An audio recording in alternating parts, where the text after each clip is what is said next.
Ki te kore e tāia e rātou te wawawake I a rātou anō, māwai ke e mahi.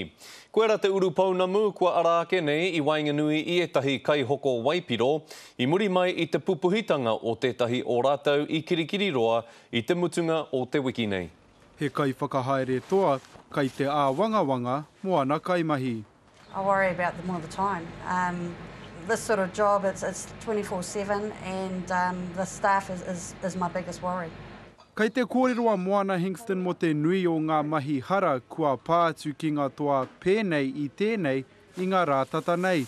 No ngā rā whakatā I pūhia tētahi kaimahi toa ikirikiri roa I patua hoki tōna māhunga ki te hama. Hei tā moana ki te kore e tāianga prihimana ngā kaimahi toa te tiaki, mā rātau anō rātau e ārai ki te kaihara.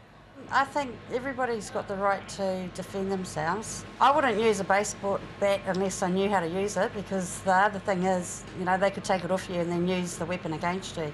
Ko Neil Patel te māngai mo te tira kai whakahaere toa o Aotearoa, hei tāna me whakarere ke te kāwanatanga I ngā ture, kia pai ai te tiaki I ngā kaimahi toa I a rātau anō.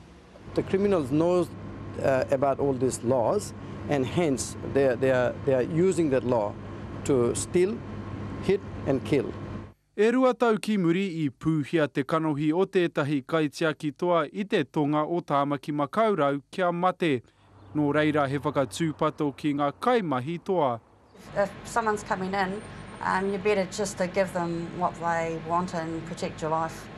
That's more important than the stock and the money.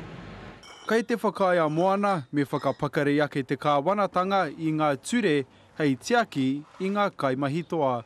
He tā Gardner, te karere.